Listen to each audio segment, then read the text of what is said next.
Welcome to the Captain's Blog. I'm Dave McDonough, president and founder of Flagship Wealth. This blog, we try to take what's unnecessarily complicated right back here on Wall Street, make it understandable to you on Main Street. A few numbers came out last week. The most important, inflation. Inflation, as expected, coming down. You may not see it at the grocery store.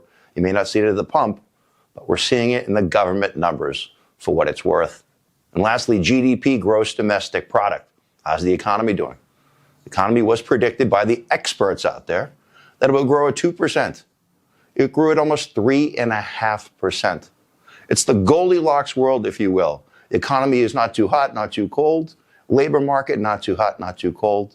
The market priced to perfection, up 3.5% for the year. Did the Fed earnings news rain on that positivity parade? Here's your week in review.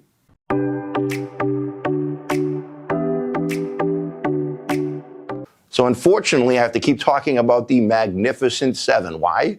Because of those of you out there that want to chase the AI, that don't know how to pronounce the names, what they do, but they go up every day. Well, they came out with earnings this week, and I'll say it was 50-50. Some earned the right to continue to be purchased while others aren't. I'm not going to recommend, tell you to buy, sell, or hold these names, but if you can't pronounce it or know what they do, stay away. In my opinion, the most important data point this week was the Fed.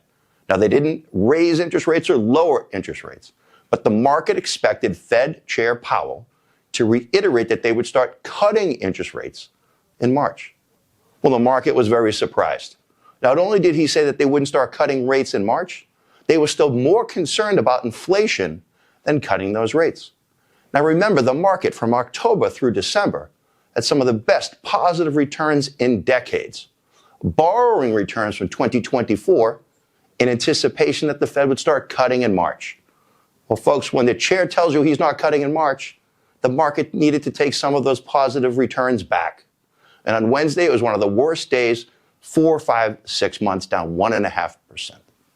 So again, as of this print, market up 1.5% for the year. Here's what to look for next week.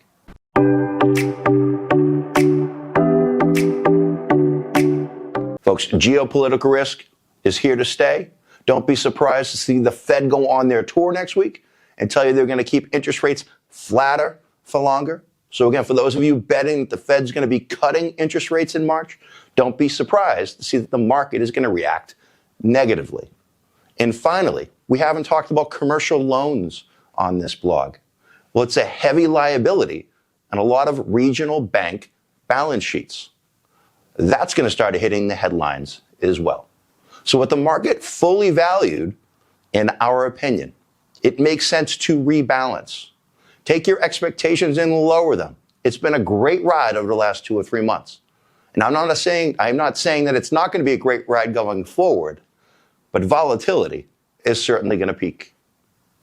Now, here's your personal finance tip of the week. RMDs, required minimum distributions. Let's do some math.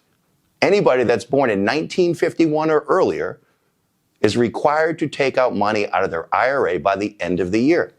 And that number is based on what your value was on December 31st, plus age and life expectancy. Consult your local financial advisor for more details. We talk each and every week about beneficiary designations. Check them out. Clients came in this week. Their parents did that exactly. They listened to the blog. They added a TOD on their accounts. It avoided probate and got to the beneficiaries. And lastly, it is not too late to save money on your 2023 taxes. You can still contribute up to your tax filing date.